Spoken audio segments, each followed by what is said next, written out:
வணக்கம் techie. Sunday special tech நியூஸ்க்காக காத்துட்டு இருக்கக்கூடிய எல்லாருக்குமே சூப்பரான வணக்கங்கள். அண்ட் இன்னைக்கும் வழக்கம் போல சூப்பர் நியூஸ் எல்லாம் வந்து கொண்டு வந்திருக்கேன். போன வாரம் ஏன் ப்ரோ வீடியோ கொஞ்சம் டல்லா இருக்கு அப்படின்லாம் சொன்னதுக்கு திரும்ப நம்ம எனர்ஜியோட வந்துட்டோம். அண்ட் நிறைய விதமான சப்போர்ட் போன வாரம் வந்து கொடுத்துருந்தீங்க. ரொம்ப ரொம்ப ரொம்ப பெரிய நன்றிகள். அண்ட் இன்னைக்கு ஏகப்பட்ட செய்திகள் இருக்கு. ஒவ்வொன்றா என்னன்றதை பார்த்தலாம் வாங்க.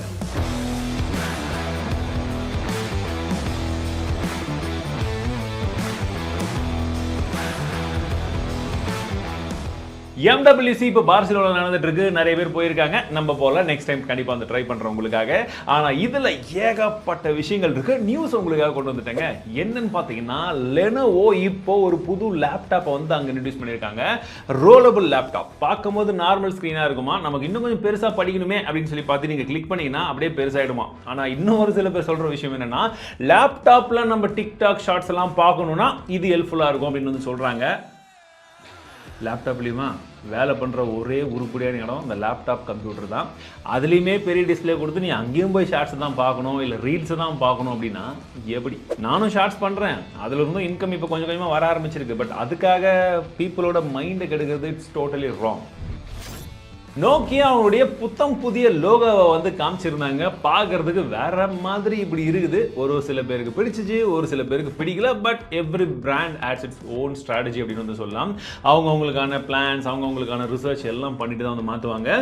ஸோ அதற்கு போக இது ஃபியூச்சருக்கு இந்த மாதிரி இருந்தால் பெட்டராக இருக்கும், கொஞ்சம் மாடர்னாக இருக்கும்னு சொல்லி மாற்றிருப்பாங்கன்னு நினைக்கிறேன். ஆனால் இப்போ நீங்கள் என்ன யோசிக்கிறீங்க எனக்கு புரியுது. கண்ணாடியை திருப்பினா ஆட்டோ எப்படி ஓடும் தானே கேட்குறீங்க, எனக்கும் புரியுது. அட் த சேம் டைம் ஒரு புது ஃபோனை வந்து அன்வீல் பண்ணியிருக்காங்க. ஸோ இந்த ஃபோன் வந்து பார்த்தீங்கன்னா G22 அப்படின்ற பெயர்ல இந்த போன் இருக்கும் அப்படின்றது போல சொல்றாங்க. 10,000 இருந்து 15,000 இந்த போன் வரக்கூடிய வாய்ப்புகள் இருக்கு. இந்த போனுடைய ஸ்பெஷாலிட்டி என்ன தெரியுமா? ரிப்பேர் ஆச்சுன்னா நீங்க 10 நிமிஷத்துல ஒரு சில விஷயத்தை ரெடி பண்ண முடியும், 15 நிமிஷத்துல பின்னாடி கழட்டி ரெடி பண்ண முடியும். ஸோ ஆக மொத்தம் நீங்க போனை வாங்கும் போதே இது ரிப்பேர் ஆகும், நான் ரெடி பண்ணுவேன்ற எண்ணத்தோட வாங்கணுமா என்னன்னு எனக்கும் தெரியல. ஏன்னா என்ன கான்செப்ட் அப்படின்னு புரியல. பட் நல்ல விஷயம் தான். ரிப்பேர் ஆனால் நம்ம கடைக்கு எடுத்துட்டு போக கூடாது, நீங்களே யூஸ் பண்ணுங்கன்றதெல்லாம் ஓகே நோக்கியா. ஆனா என்ன பிரச்சனைனா, நீ 15,000 ரூபாய்க்கு கொடுக்கக்கூடிய ஸ்மார்ட் போன்ல P22 ப்ராசஸர் மாதிரி ஒரு ப்ராசஸர் அந்த மாதிரி ஏதாச்சும் சொல்றேன், இல்லை யூனிசாக் ப்ராசஸர்லாம் கொடுத்தா எப்படி இருக்கும்? Idea was good. பட் பிரச்சனை என்னன்னா, ஒரு ரொம்ப ப்ரைஸ் சென்சிட்டிவ் மார்க்கெட்டில் ப்ரைஸை ஓவராக வச்சு நோக்கியா பண்ணிட்டு இருக்கிறதுல லோகோ மட்டும் மாற்றினா வேலைக்கு ஆகாதுன்னு தான் சொல்ல வரேன். போன வாரம் நிறைய பேர் என்ன சொல்லியிருந்தீங்கன்னா, ப்ரோ நியூஸ் எல்லாம் கொஞ்சம் முன்னாடி வந்ததை நீங்கள் வீக்லி ஒன்ஸ் போடுறதுனால கொஞ்சம் பழசான மாதிரி ஒரு ஃபீல் ஆகுது, மேபி அதனால தான் நாங்கள் மிஸ் பண்ணுறோமோ அப்படின்னு சொல்லி ஒரு சில பேர் சொல்லியிருந்தீங்க. கரெக்டான ஃபீட்பேக் தான். இதனால தான் போன வாரத்துல இருந்தே வந்து பார்த்தீங்கன்னா ரெகுலர்லி ட்விட்டரில் நியூஸை வந்து அப்டேட் பண்ண ஆரம்பிச்சிடும். ஒரு நாளைக்கு மினிமம் 3-5 நியூஸ் வந்து ட்விட்டரில் நாங்கள் போட்டுகிட்டே இருப்போம். அதில் ரொம்ப சிறப்பாக இருக்கிறதையும் நாங்கள் டெக் நியூஸில் வந்து கவர் பண்ணுறோம். சப்போஸ் நீங்கள் ட்விட்டரில் இருந்தீங்கன்னா ப்ளூ. சோஷியல் மீடியாவில் வரக்கூடிய பிரச்சனைகளுக்காகவே இப்போ கவர்மெண்ட் என்ன பண்ணுறாங்க அப்படின்னு பார்த்தீங்கன்னா, ஒரு புத்தம் புதிய பிளாட்ஃபார்மை உருவாக்குறதுக்கு பிளான் பண்ணிட்டு இருக்காங்களாம். அந்த பிரச்சனைகள் என்ன எதுலாம் வந்து பார்த்துட்டு சால்வ் பண்ணுறதுக்கு குட். ஏன்னா சோஷியல் மீடியா கண்டிப்பாக it's going to be figure, இன்னும் பிகராக தான் ஆக போகுது. ஸோ இந்த மாதிரி ஒரு விஷயம் இருக்கிறது எல்லாருக்குமே நல்லது. ஆதார் கார்டை யூஸ் பண்ணி நம்ம ஃபிங்கர் பிரிண்ட்டை வச்சு பல இடங்களில் நம்ம அத்தன்டிகேஷன்லாம் வந்து பண்ணிட்டு இருக்கோம். பட் இது வந்து சேஃப் கிடையாது அப்படின்றது இப்போ தான் தெரிஞ்சா அப்படின்னு தெரியல. சரி, சேஃப் கிடையாதுன்றதுனால என்ன பண்ணுறாங்கன்னு பார்த்தீங்கன்னா, இதாகிடலாம். இப்போது ஆர்டிஃபிஷியல் இன்டெலிஜென்சி மற்றும் மிஷின் லேர்னிங் இந்த 2 விஷயத்தை யூஸ் பண்ணி 2 ஸ்டெப் அத்தன்டிகேஷனை இன்னும் கொஞ்சம் வேறு லெவலில் இன்னோஸாக வந்து உருவாக்கி இருக்கிறதா வந்து சொல்கிறாங்க. ஸோ இன்னும் கொஞ்சம் சேஃபாக நீங்கள் உங்களுடைய ஆதார் ஃபிங்கர் பிரிண்ட் சென்சர் அந்த மெட்ரிக்ஸை யூஸ் பண்ணி ஒரு சில விஷயங்களை வந்து செய்யறதுக்கு இது ஏதுவாக இருக்கும் என கூறப்படுகிறது. கொஞ்சம் பக்கத்தில் வாங்க. ஏலியன்ஸ் இப்போ உங்க போனை கிராஷ் பண்ணா எப்படி இருக்கும்? அதுதான் இப்போ நடந்துகிட்டு இருக்கு.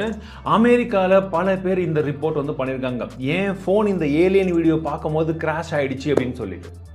கொஞ்சம் பின்னாடி போங்க. இப்போ விஷயம் என்னன்னு சொல்றேன். 1979ஆம் ஆண்டு வந்த ஒரு ஏலியன் மூவியுடைய வீடியோ வந்து யூடியூப்ல இருக்கு. அந்த வீடியோவை கூகுள் பிக்சல் ஸ்மார்ட் போன்ஸ்ல ப்ளே பண்ணும்போது என்ன நடக்குதுன்னே தெரியல, ஃபோன் அப்படியே கிராஷ் ஆயிட்டு க்ளோஸ் ஆயிடுது, ரீபூட் ஆக ஆரம்பிச்சிடுது அப்படின்றது போல ரெடிட்ல ஒரு சில பேர் வந்து கம்ப்ளைண்ட் வந்து சொல்லியிருந்தாங்க. அண்ட் டெஸ்ட் பண்ண சில பேரும் வந்து ஆமாங்க இது இப்படி தான் இருக்குது, என்ன நடக்குதுன்னு அப்படின்னு தெரியல. ஏன்னா இது வந்து கூகுளுடைய டென்சார் சிப்ல இருந்து நடக்குதா இல்ல என்ன பிரச்சனை அப்படின்றதுன்னு தெரியல. ஏன்னா ரீசெண்ட் டைம்ஸ் இந்த மாதிரி நிறைய இஷ்யூ வந்து கூகுள் பிக்சல் போன்ஸ்க்கு மட்டுமே நடந்திருக்கு. அதுவும் குறிப்பா கூகுளுடைய யூடியூப்ல இருந்து வரக்கூடிய வீடியோ ப்ளே பண்றதன் மூலமாகவே ஒரு சில இஷ்யூஸும் அவங்க ஃபேஸ் பண்ணியிருக்காங்க. அதில் இதுவும் ஒன்று. ஸோ பயப்பட வேண்டாம், நம்மளை சுற்றியெல்லாம் ஏலியன் இல்லை. ஏன்னா அமெரிக்காவில் மட்டும்தான் ஏலியன் இருக்கும், இந்தியாவிலலாம் குட்டிச்சதான் ஜெகன்மோகினி இந்த மாதிரி தான் நம்ம சொல்லியிருப்போம். லாஸ்ட் பாஸ் அப்படின்னு சொல்லக்கூடிய பாஸ்வேர்ட் மேனேஜரை போன வருஷம் வந்து ஹேக் பண்ணியிருந்தாங்கன்னு சொல்லி கம்பெனியை ஸ்டேட்மெண்ட் கொடுத்துருந்தாங்கன்னு சொன்னால் நீங்களும் லாஸ்ட் பாஸ் இல்லை ஒரு சில பாஸ்வேர்ட் மேனேஜர்ஸ் யூஸ் பண்ணுறீங்களான்னு கேட்டிருந்தேன். நிறைய பேர் சொல்லியிருந்தீங்க. இப்பயும் கமெண்ட் செக்ஷனில் சொல்லுங்கள் நீங்கள் எந்த பாஸ்வேர்ட் மேனேஜர் யூஸ் பண்ணுறீங்கன்னு சொல்லிட்டு. ஸோ இப்போ லாஸ்ட் பாஸ் நடத்தின இன்வெஸ்டிகேஷனில் ஒரு சில திடுக்கிடும் தகவல்கள் வந்திருக்குது அப்படின்னு சொல்லி நியூஸில் சொல்லுவேன்னா பட் ஒரு சில இன்ஃபர்மேஷன்ஸ் வந்து ஷேர் பண்ணியிருக்காங்க. என்ன இன்ஃபர்மேஷன் அப்படின்னு பார்த்தீங்கன்னா, அந்த கம்பெனியில் வேலை செய்யக்கூடிய ஒரு ஒர்க்கர் வீட்டில் இருக்காங்க இல்லையா, ஒர்க் ஃப்ரம் ஹோமில் பண்ணிட்டு இருக்கும்போது அந்த பர்சனுடைய கம்ப்யூட்டரில் அவர் இன்ஸ்டால் பண்ண ஏதோ ஒரு சாஃப்ட்வேர் வந்து கிராக்டு சாஃப்ட்வேர் மூலியமாக ஹேக்கர் என்ன பண்ணியிருக்காங்கன்னா ஒரு கீ லாகரை அந்த கம்ப்யூட்டர் இன்ஸ்டால் பண்ணியிருக்காரு. கீ லாகர்னா நீங்கள் என்னெல்லாம் டைப் பண்ணுறீங்க, எங்கே டைப் பண்ணுறீங்கிற டேட்டாவை வந்து ஹேக்கருக்கு அனுப்பிட்டே இருக்கும். அதில் அவருடைய மாஸ்டர் பாஸ்வேர்டை எடுத்து அதன் மூலியமாக இவருடைய கம்ப்யூட்டரில் இருக்கக்கூடிய டேட்டாஸ் எடுக்கிறதன் மூலியமாக லாஸ்ட் பாஸ்வுடைய இவருடைய ப்ரொஃபைல் அங்கே இருக்கும் இல்லையா, அந்த அக்கௌண்ட்டுடைய ஆக்சஸ் வாங்கி இவங்க திருடுறதுக்கு ட்ரை பண்ணியிருக்காங்க அப்படின்றது இனிஷியல் முதல் கட்ட விசாரணையில் தெரிய வந்திருக்கிறது. எஸ் அப்படின்றது போல சொல்லலாம். Hi sim is coming. என்ன ப்ரோ இப்போ தான் இசிம்மை பற்றி ஒரு வீடியோ போட்டெல்லாம் சொல்லியிருந்தீங்க, இப்போ ஐசிம்ன்றீங்களா? ஐசிம் வரப்போகுது. அதுவும் குறிப்பாக வந்து பார்த்தீங்கன்னா Snapdragon 8 Gen 2ல் ஃபர்ஸ்ட் டைம் வந்து இந்த ஐசிம் வரும் அப்படின்னு சொல்கிறாங்க. இசிம்மை விட இது பல மடங்கு வேற லெவலில் இருக்குன்றது போல் அவங்க சொல்கிறாங்க. அது என்ன விஷயம் மட்டும் தெரிஞ்சுக்கோங்க. உங்களுக்கு ஐசிம்மை பொறுத்த வரைக்கும் எஸ்ஓசின்னு சொல்கிறோம் இல்லையா, ஸோ அந்த ப்ராசஸர்லேயே வந்து பார்த்தீங்கன்னா ஐசிம்மை வந்து இன்ஸ்டால் பண்ணிடுவாங்களாம். அதிலேயே ஒரு டிவைஸ் வந்து வந்துடும். ஸோ நம்ம தனியாக வந்து எந்த ஒரு காம்பனண்ட் எதுவுமே வந்து வைக்க தேவை கிடையாது, இசிம் மாதிரின்றது போல் சொல்கிறாங்க. அண்ட் இது ரொம்பவும் சின்னதாக இருக்கும் அப்படின்றது ஒரு விஷயம். பிளஸ் யூசர் வந்து கேரியர் மாத்துறதுக்கு ஸ்விட்ச் பண்றதுக்கு ஐசிம் வந்து ரொம்பவே கன்வீனியன்ட்டா இருக்கும் கம்பேர்ட் டு இசிம் அப்படின்னு சொல்றாங்க. ஆனால் இசிம் உண்மையிலே கடுப்பு தான் அடிக்குது, மாத்துறதை விட பெரிய குஷ்டமா இருக்குது. Physical sim is for more better நினைக்கிறேன். பட் ஐசிமை பத்தி தெரிஞ்சுக்கோங்க. இவ்வளவு சின்னதாக இருக்கிறதுனால உங்களுக்கு பவர் எஃபிஷியன்சியும் வந்து நல்லா இருக்கும் அப்படின்றது போலையும் வந்து சொல்லியிருந்தாங்க. அண்ட் இதோட சைஸும் வந்து பார்த்தீங்கன்னா ரொம்ப ரொம்ப சின்னது அப்படின்றது போலையும் சொல்றாங்க. இந்த இமேஜை பார்க்கும்போது உங்களுக்கே வந்து தெரியும். அண்ட் இந்த ஐசிமை பொறுத்த வரைக்கும் இப்போ இருக்கக்கூடிய லேட்டஸ்ட் ஜென்ரேஷன் இசிம் செக்யூரிட்டி எப்படி இருக்கோ அதே செக்யூரிட்டி தான் நாங்களும் அடாப்ட் பண்ணியிருக்கோம். ஸோ இட் இஸ் சேஃப் அப்படின்றது போலியும் Snapdragon வந்து சொல்றாங்க. இந்த மாதிரி ஒரு கியூட்டான மோதிரம் நம்ம வீட்டிலலாம் நிறைய பேர் யூஸ் பண்ணிட்டு இருப்போம். பட் இப்போ சாம்சங் வந்து பார்த்தீங்கன்னா சாம்சங் ரிங், கேலக்ஸி ரிங் அப்படின்ற பேரில் ஒரு கேஜெட், ஒரு மோதிரத்தில் ஒரு கேஜெட்டை வந்து கொண்டு வர போகிறாங்க. ஏற்கனவே நம்ம நிறைய விதமான அந்த மாதிரி மோதிரத்தில் இருக்கிற கேஜெட்ஸ்லாம் வந்து பார்த்துருந்துருப்போம். ஸோ இது என்னென்ன அப்படின்னு பார்த்தீங்கன்னா உங்களுக்கு டெம்பரேச்சர் சென்சரை கையில் கொடுத்துருவாங்க. அது வந்து கனெக்ட் ஆகிட்டு இருக்கும். ஸோ நம்ம உடம்புல இருக்கக்கூடிய டெம்பரேச்சர் மானிட்டர் பண்ணுறதன் மூலியமாக நம்மளுடைய ஹெல்த் இஷ்யூஸ், ஏதாச்சும் பிரச்சனை வந்ததுன்னா அதை எடுக்கிறதுக்கு ஈஸியாக இருக்கும் அப்படின்றது போல இருக்கும்னு நினைக்கிறேன். ஏன்னா இது இன்னும் டெவலப்மெண்ட் தான் இருக்குது, இன்னும் ஷோகேஸ் பண்ணல. பட் சீக்கிரமாக வரக்கூடிய வாய்ப்புகள் இருக்கிறதா சொல்றாங்க.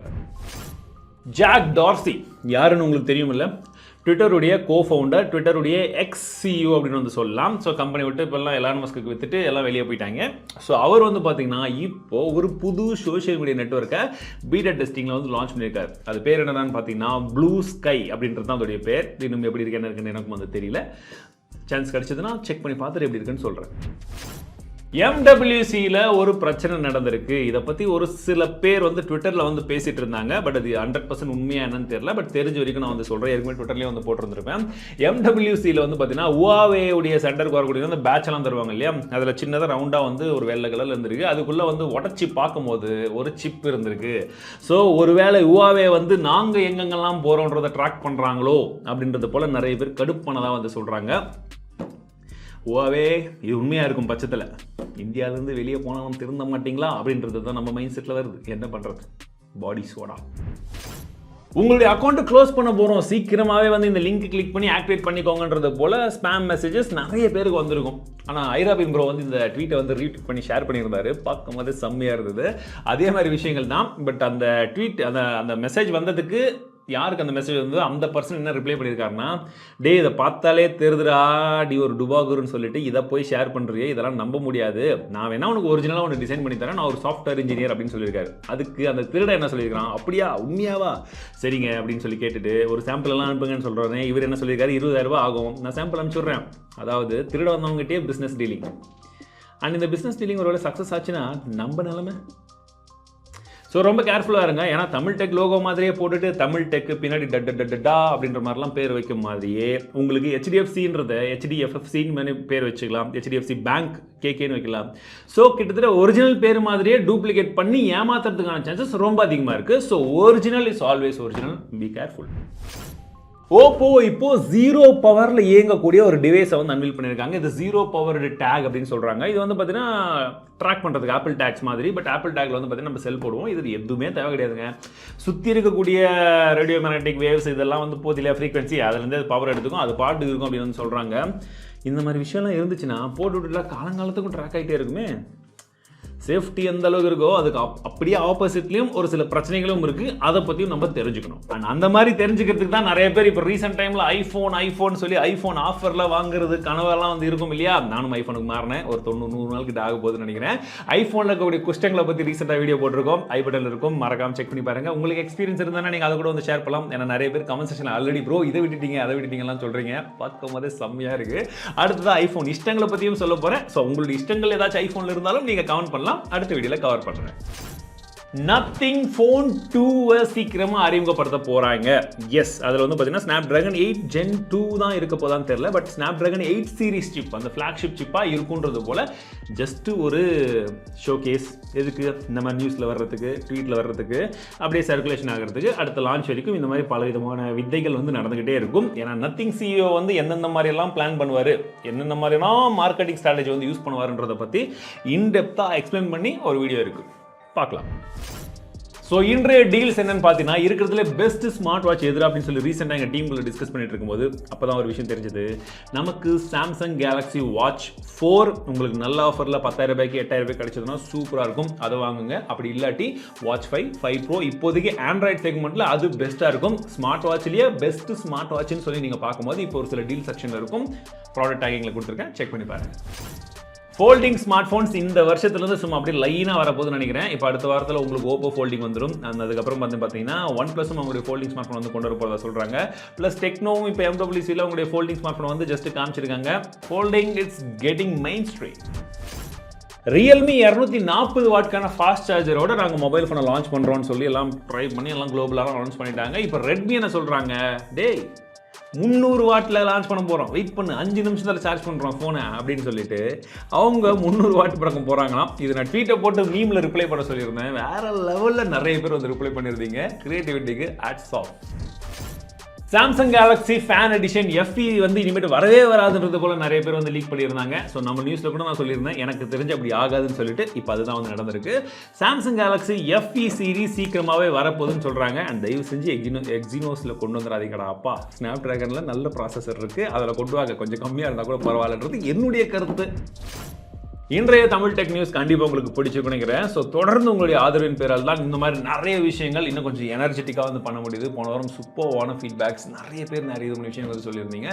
ரொம்ப பெரிய நன்றிகள். அண்ட் தொடர்ந்து நம்ம வாரத்தில் வந்து பார்த்தீங்கன்னா 3லேருந்து 4 வீடியோ தான் வந்து போடுறோம், புதுசாக ட்ரை பண்ணுறோம். உங்களால் முடிஞ்சதுன்னா, உங்களுக்கு பிடிச்சிருந்ததுன்னா லைக் பண்ணுங்கள். எல்லா வீடியோவுக்கும் உங்களுக்கு பிடிச்சது கமெண்ட் செக்ஷன் ஃபீட்பேக்ஸ் எல்லாமே ஓப்பனில் இருக்கும், நீங்கள் தாராளமாக வந்து கொடுக்கலாம். ஸோ மீண்டும் இடத்துல சந்திக்கிறேன். வாழ்க தமிழ்.